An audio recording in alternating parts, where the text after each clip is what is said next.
Assalamualaikum warahmatullahi wabarakatuh. Halo Sobat Online, kembali lagi di video saya kali ini.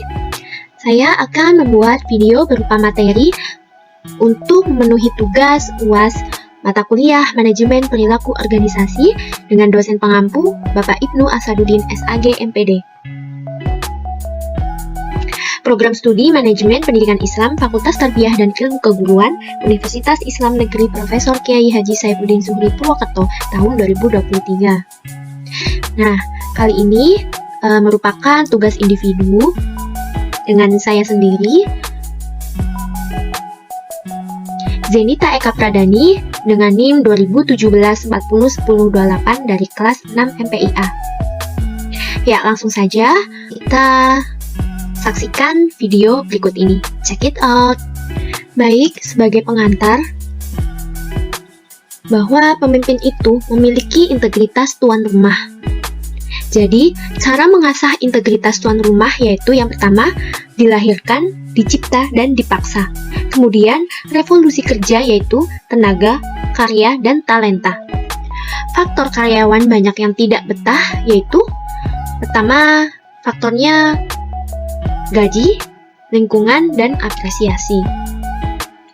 Kemudian, sebuah keributan atau challenge di sebuah organisasi itu dapat menciptakan sebuah pengalaman, pembelajaran, dan kerjasama. Adapun cara agar organisasi tetap dalam keadaan tenang yaitu yang pertama, jiwa raga seorang pemimpin harus mempunyai komitmen untuk mengasah diri kita. Yang kedua, pemimpin harus mempunyai sifat asih atau saling mengasihi. Yang ketiga, dan pemimpin harus mempunyai sifat asuh atau mengasuh. Baik, kita masuk untuk materi yang pertama, yaitu mengenai keragaman dalam organisasi. Keragaman atau perbedaan individu. Penyebab dari adanya keragaman yaitu karakter geografis dan karakter pribadi. Perbedaan dapat berdampak positif maupun negatif bagi organisasi maupun bawahannya. Maka dari itu, diperlukan seorang pemimpin untuk bisa mengelola dengan baik untuk organisasi yang dipimpinnya. Kemudian terdapat 4 keragaman yaitu yang pertama inklusi, yang kedua komitmen, yang ketiga kesetaraan, dan yang ketiga pengelolaan. Kemudian yang kedua yaitu mengenai sikap dan kepuasan kerja. Jadi sikap dalam kerja ada banyak, di mana sikap tersebut dapat dijadikan evaluasi baik positif maupun negatif. Kepuasan kerja yang meningkat memiliki perasaan yang positif. Sebaliknya, jika tidak puas akan memiliki perasaan negatif. Ada 3 sikap kepuasan kerja yaitu yang pertama kepuasan kerja, yang kedua keterlibatan pekerjaan, dan yang ketiga komitmen organisasional. Adapun faktor yang menyebabkan kepuasan kerja yaitu yang pertama kerja itu sendiri, yang kedua gaji, yang ketiga kenaikan jabatan, yang keempat pengawasan, dan yang kelima rekan kerja. Berikut adalah komponen dari sikap yaitu sikap kognitif, afektif, dan konatif.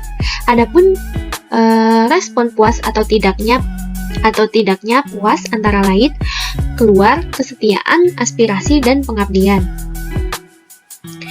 Kemudian dilanjutkan untuk mengenai persepsi dan pengambilan keputusan. Persepsi merupakan cara pandang awal dan ini tergantung kepuasan kepada suasana hati. Jadi dalam hal ini pengambilan keputusan dipengaruhi oleh persepsi atau suasana hati. Kemudian terdapat faktor-faktor agar persepsi tidak keliru yaitu sadar pelaku tidak boleh dipengaruhi pikiran negatif. Yang kedua ada target, dan yang ketiga ada situasi. Adapun beberapa model dalam persepsi organisasi antara lain model rasional atau mendefinisikan masalah, yang kedua irasional, dan yang ketiga intuisi atau feeling. Kemudian terdapat kesalahan dalam pengambilan keputusan, diantaranya dipengaruhi oleh adanya overconfidence atau terlalu pede, percaya diri. Materi selanjutnya yaitu ada motivasi. Untuk bagian bawah yaitu pada posisi yang pertama ada uang, yang kedua ada harga diri, yang ketiga ada keamanan. Berikut penjelasannya. Yang pertama ada uang, di mana seseorang akan bekerja karena mereka membutuhkan uang. Jadi uang di sini sebagai dasar motivasi awal untuk bergerak. Yang kedua ada harga diri, di mana seseorang tidak membutuhkan untuk motivasi, tetapi harga diri menjadi sebuah motivasi untuk mencapai target. Yang ketiga ada keamanan, jadi yang dibutuhkan hanya keamanan saja. Sebagai manajer harus berkolaborasi untuk dapat melakukan pengelolaan untuk mencapai tujuan, dan sebagai pemimpin harus peka terhadap tipe-tipe bawahannya. Kemudian materi yang selanjutnya mengenai emosi dan mood.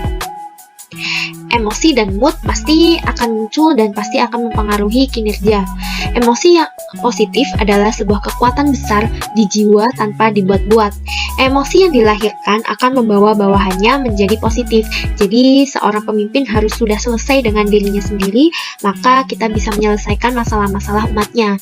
Kemudian jadikan kewajiban sebagai budaya, hak dan keseharian kita.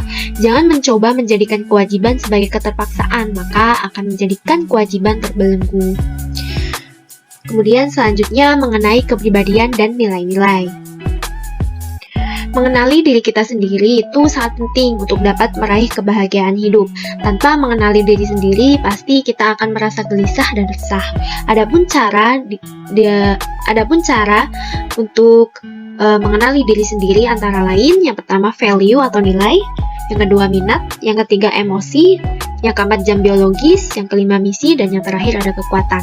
Lalu ada jenis-jenis dari kepribadian antara lain, yaitu yang pertama ada sanguinis, yang kedua kolerasi, yang ketiga plekmatis, dan yang keempat ada melankolis.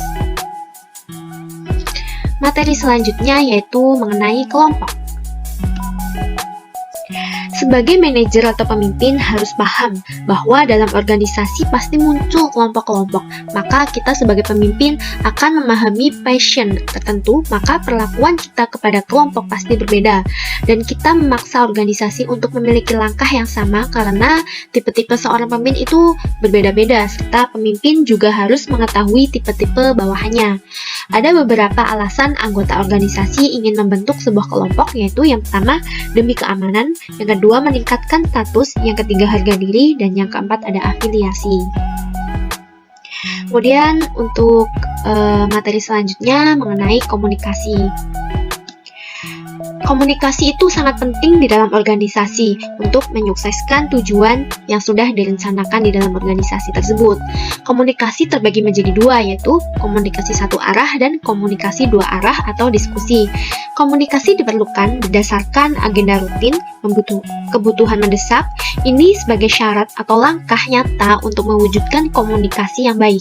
Adapun kriteria yang ada dalam komunikasi yaitu yang pertama adanya ide atau gagasan, yang kedua menyampaikan gagasan, yang ketiga karyakan. Adanya kegagalan itu disebabkan karena adanya miskomunikasi, menjadikan kesalahpahaman. Hal ini disebabkan oleh narasumber tidak bisa memahami, oleh karena itu solusinya adalah komunikasi. Materi selanjutnya mengenai kekuasaan.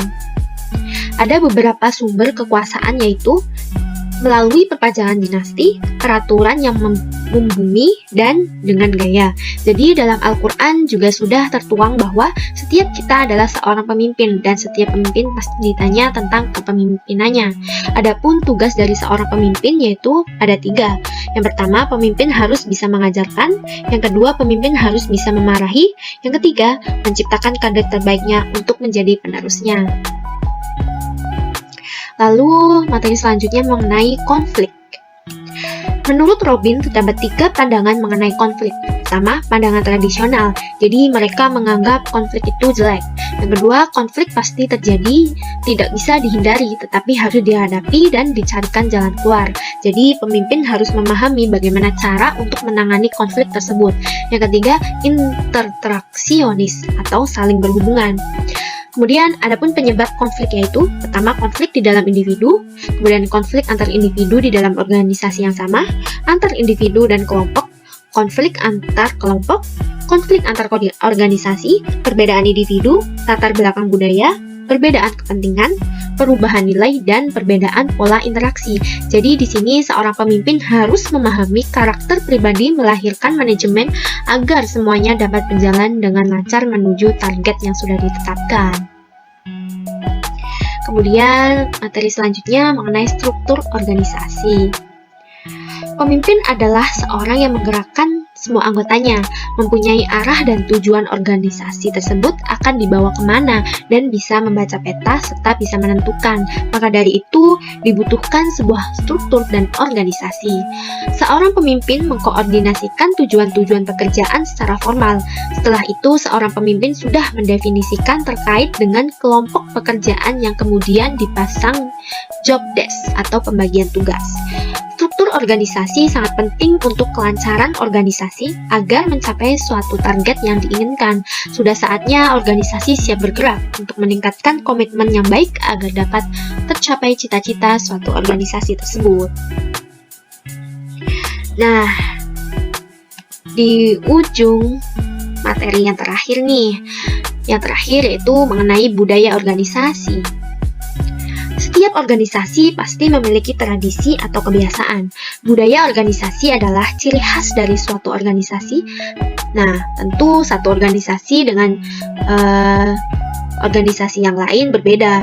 Hal penting untuk perkembangan ke depan terkait budaya organisasi yaitu yang pertama, budaya organisasi yang kuat di mana karyawan bisa cepat menyesuaikan diri dan sadar akan tugas dan target.